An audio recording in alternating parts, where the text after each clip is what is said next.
There is a very specific kind of exhaustion that doesn't come from working too hard. It's the exhaustion that comes from doing everything right and still feeling like you're standing still. You went to school, you got the job, you got the promotion. You save your money, you pay your taxes, and you don't spend recklessly.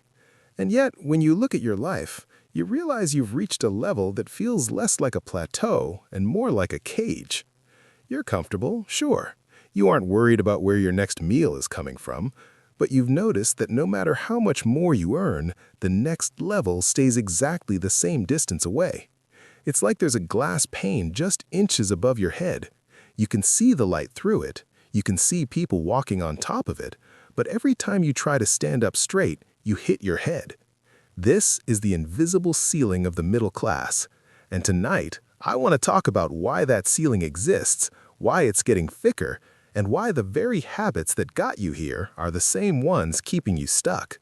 We were raised on a story that was written in a different era. The story goes like this: if you provide value to a company, they will provide a life for you. It's a linear, ladder-based philosophy. You climb one rung, you get a 3% raise. You climb another, you get a slightly better title. We've been taught that safety is found in the middle. But the reality of 2026 is that the middle is the most expensive place to live. It is the place where you earn too much to receive any help, but not enough to buy your way out of the system. Most people look at this and think they just need a bigger shovel. They think if they could just get that one extra certification or work 5 more hours of overtime, they'd finally break through.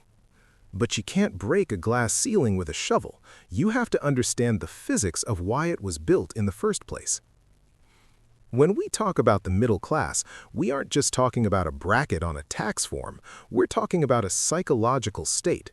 The middle class is the only group of people who are expected to fund the entire world while also being the most afraid of losing what they have. If you're at the bottom, you have nothing to lose. If you're at the top, you have enough insulation that a mistake won't ruin you. But in the middle, a single bad medical diagnosis or a 6-month layoff feels like a death sentence. This creates a survival bias that keeps us playing small. We choose the safe salary over the equity. We choose the 401k match over the risky venture. We are so busy protecting the floor that we never look up at the ceiling. Think about your daily life. You probably feel a constant low-grade pressure to maintain a certain standard, the right neighborhood for the schools, the right car so clients or neighbors think you're doing well. This is what I call status maintenance debt. It's not just financial, it's cognitive. You are spending your most valuable resource, your mental energy, on maintaining a life that you don't even have time to enjoy because you're working so hard to pay for it. The ceiling isn't just made of money, it's made of expectations. It's the feeling that you have to keep running just to stay in the same place. The math of the middle class is rigged against the linear earner. Let's look at how this works. When you get a raise, your lifestyle usually expands to meet it. This is lifestyle creep, yes, but it's more than that. It's the fact that the things the middle class buys are almost always liabilities that require more of your time to maintain. You buy a bigger house, now you need more furniture, more insurance, more heating, and more time spent cleaning it. You've traded your time assets for lifestyle liabilities. Every time you earn more, the ceiling just moves up with you. You're still in the same room, the room just has nicer wallpaper.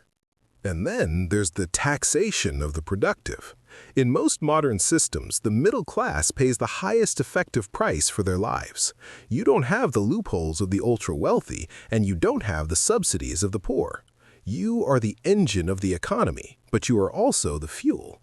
Every time you try to jump, the gravity of taxes, inflation, and social pressure pulls you back down. It's not a conspiracy, it's just the way the machine was designed to work. It needs people who are productive enough to keep things running, but not free enough to stop working. So where is the turning point? It starts with a very uncomfortable realization. You have to realize that you cannot work your way out of the middle class. If your income is tied directly to your hours, you will always hit a ceiling because your hours are finite. You only have 24 of them, and you need to sleep for 8. The shift happens when you stop trying to be a better worker and start trying to be an owner. Ownership is the only thing that breaks the glass. Ownership of assets, ownership of your time, and ownership of your attention. Most of us spend our lives building someone else's dream in exchange for a safe salary, but that salary is actually the most expensive thing you own because it costs you your freedom. The moment you start thinking like an owner, you stop looking at your bank balance and start looking at your time freedom. You realize that $1 earned while you sleep is worth $10 earned while you're at a desk, because the dollar earned while you sleep didn't cost you an hour of your life. This changes your decision-making on a fundamental level. Instead of asking, how much does this cost, you start asking, how much of my life does this cost? When you look at that new car lease, you don't see $600 a month. You see 10 hours of your life every month for the next 5 years. When you realize that, the status of the car starts to look a lot less appealing than the freedom of those 10 hours.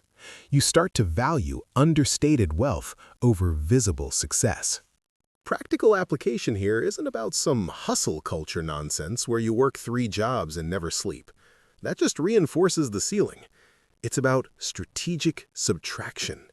It's looking at your life and identifying where you are overspending on status and underinvesting in freedom. Maybe it's staying in the smaller house for 5 more years so you can put that capital into assets that actually grow. Maybe it's saying no to the promotion that comes with a 10% raise, but a 50% increase in stress and hours. Breaking the ceiling requires you to be willing to look unsuccessful to the people who are still trapped inside the cage. You have to build a freedom fund that is separate from your emergency fund. An emergency fund is for when the water heater breaks.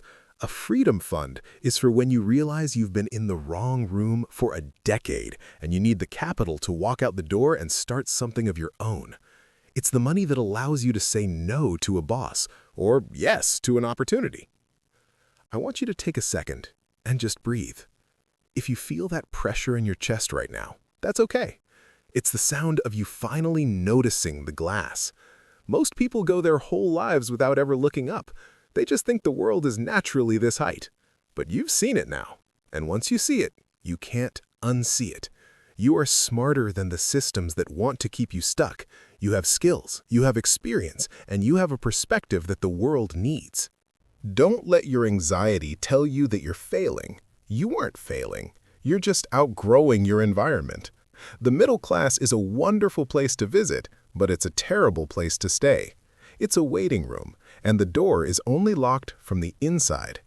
The goal isn't to be the richest person in the middle class. The goal is to be the person who doesn't need the middle class to define them. It's about building a life that stays built, even when the ladder is taken away. It's about looking your future self in the eye and knowing that you didn't trade your best years for a slightly nicer cage. You're closer than you feel. Every time you choose freedom over status, every time you choose an asset over a liability, you're putting a crack in that glass. And eventually, if you keep moving with wisdom and patience, that glass is going to shatter. And the view from the other side? It's exactly as bright as you imagined it would be. Just keep moving. 1 inch at a time. The ceiling is only as strong as your willingness to believe in it.